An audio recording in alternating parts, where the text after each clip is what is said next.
you got to know when you follow a player, are they really popping? Like they could be good. They could average 15, 20 points, but is he popping in his city? Like, is he really that guy? Is it gonna benefit you? It's But not that's so. honest though. I It's mean, not. yeah. Yeah. It So needs to you. be 50-50. You know So what I'm saying? so even if you don't, always look at it like this: as the creator, you might not get paid by money, but you need to get paid by marketability. I So agree. Attention. use these 5 star and 4 star players as ways to reach out to people. There's players that just not gonna pay me to come to their game. They don't have to. They already got their NIL. They already going to school. It's already gonna be a cameraman there. And like I said, the quality standard doesn't matter. They will take a phone highlight if that's all they got. If you pay attention sometimes before that player is at the point where cameras have to be there, majority of their highlights are gonna be on from the phone, from the stands, and they're gonna take that and use it. They don't care. They just want to see that bucket going. Yeah. So you just gotta be ready for that. Just be ready to market yourself through that player or through that school. But like I said, don't waste your time. Don't do it for too long. You gotta network, shake hands, talk to people. This industry is so cutthroat. It was literally 3 to 4 years before I even spoke to some of the other shooters. And I'm talking like going to Rock Hill every weekend for full summers, 2, 3 summers. We see each other, we don't speak. That's not good because you can't network. And that's just kind of how it started. I look at it like it's funny. It's really like rappers. Like, you know how they compete for popularity and they beefing and they got these egos. It's literally the same thing with the content creators. It's nasty. But it's getting better. We starting to network with each other. And that's when I learned like it's better for me to go talk to these guys so we can collab and stuff like that. So let me ask you this. What do coaches care about versus social media? Coaches, I love the coaches because I've literally had some coaches be like, "Yo, I don't like the camera, bro."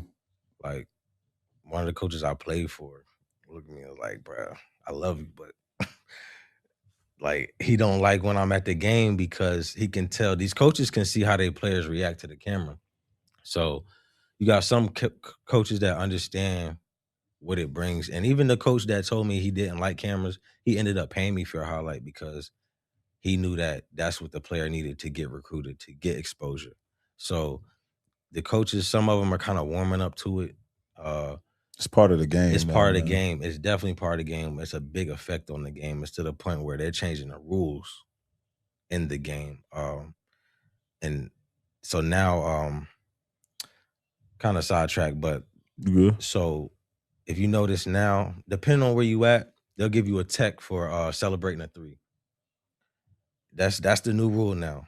And it's a little gray because it's not consistent. Yeah. If I'm out in the county, they calling that tech every time. 3-pointer go up, boom, tech, boom. I come in the city, they don't call it. It's bro. And Listen, the only I reason, see some highlights in Charlotte. It'd be ratchet. I love that though. The I only like reason that. that rule is coming into place is because that celebration on the 3 looks good on camera. If it wasn't for the camera, they wouldn't be celebrating the 3. Oh, so you feel like because the more exposure is getting. So now I feel like that I know that the camera is a part of the game and we have an effect on the game. So that's when I realized that price went up.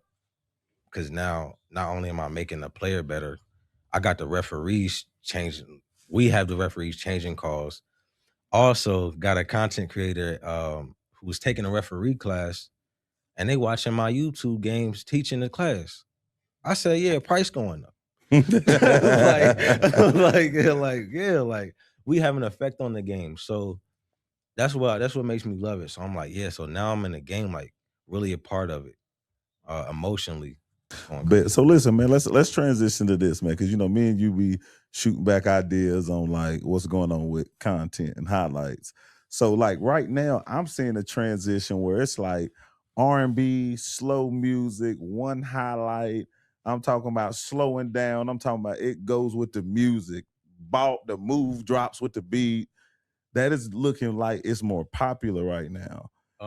versus the other way where it's like 5 or 6 baskets in one highlight. Or like, yeah, so definitely that's something I was doing it about 2 years ago, and I didn't make it up. I probably copied off of somebody. Everybody copies everybody. Oh yeah, So, they ain't nothing but original. the slow-mo reels are it's emotion. Like it's a different way to get your attention. Uh as a creator, a content creator, regardless of what kind of content you create, you have to be versatile. You have to get people's attention. Yeah. So you got to kind of change it up a little bit. I used to want to spend hours on mixes, like literally 12, 16 hours. And be the best ever, didn't you? Yeah, and then get like 100 plays. And then I can go make a video with no music. And Well, that's what you told me one day, so dog. yeah. I was putting So- music on. I'm talking about I was getting copyright. I wouldn't even think about it. Yeah, so You I called definitely me. I learned how to Facebook monetized me too. Yeah, definitely learn how the rules work go as far as like your engagement. Once you involve music into it, it's gonna give you less views just because of the copyrights. But you can gain the views. So I like doing the slow mos just because, everybody's emotional, everybody human. Like I like to listen to R&B, I like to listen to ratchet music. So it just Bro, depends. like- listen, I don't know.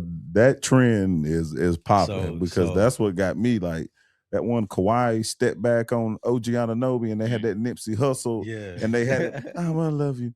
So pull up. I said, yeah. as soon as the highlight was over, I went and listened to the song, bro. Yeah, the R&B's is definitely a good wave. And now I've implemented it into my schedule. So now I'm like, look, I gotta do an R&B drop every week, like Yeah. at least once a week. Because now Just like marketing, just marketing so now I behind it. see it's Yeah, working. man. Now I got my different varieties of content that I know I can post because I used to just think, oh, I should do it this way or I need to do it this way. So now I'm sitting back and figuring out, all right, I gotta be versatile. I gotta give them this on this day, just to change it up so it don't get watered down. I got you. So okay, so Hey, so, G, can I hop in real yeah, quick? yeah. Hop in, dog. Yeah, you know it. Yeah, no. I guess saying y'all was talking about the R&B thing, Mm-hmm. in which I got a son, and I think his biggest reel that he has right now is called like Step Into Mikasa, something like that. They got over 1 million plays, in which he's hooping to Meeting in My Bedroom, and it's maybe like 30 seconds of it, and it's a Bruh. step. He called it Step Into My Island. Yeah. And it's just a bunch of them. I think he might have 2 of them. I think the other one might be at like 500K or something like Yeah. that. But both of them is Meeting in My Bedroom, and I thought it was unique. It was interesting. It is, and I think man. it as just like the consumer, it catches your ear because It you're does, used to bro. something trap, something like Something fast. yeah, something right. fast or aggressive, and that whole little thing. I think to me when it first caught my ear was the Erykah Badu, Paul George thing. Ah, that was And dope. that was like Yeah, that was a little run. Yep. And yeah, I don't know. They going old school 90s R&B now. Man, listen, it hits. Like I don't know what it is, but it hits. And dog. that's really the blessing of like being my age. Like I've experienced so much music. Like How do you? 31. Okay, Just turned 31, yeah. So it's so many artists I listen to. I studied hip hop like crazy, hip hop head in high school. I used to make burnt CDs and sell them when I was in school. Before CDs was a dead, Yeah. like I used to do it to really my into pops, it. but I used to get everybody's song list. You know what I'm saying? So Track now, for $5 I back in can the day, really bro. sit back and just be like, all right, I can go late 90s, early 90s, like, and just the thing about these young kids is they're exposed to the music too. So you'd be surprised they really be knowing these songs. They really be knowing them. Yes, So bro. you can really It taps sit back. them in a little bit, bro. Yeah. It and does. that R&B kind of it's a different vibration because, like you said, basketball is more so aggressive, high tempo. But when you slow it down and it's good quality, it's gonna make them sit there and watch it. So I think that's kind of a great tool to get the consumer's attention to sit there and make them look at it because as a content creator, you want them to look at your post for as long as possible. Man, listen, and I will tell you this too, and we'll transition. I think somebody like Darius Acuff Jr. or Rob, all that dancing they do, if you can find a good R&B song to go with them moves what Rob been doing lately or Darius, listen, That That- right there going. That's bruh. like definitely one of my dreams to Yeah. go shoot in the NBA arena because it's hard to get in there. Yeah, it is. Can't It just- is. Can't just buy a ticket, take your camera. They're not having Nah, they ain't having that. Nah, So, nah, they ain't having those that. lights in the NBA arena is different.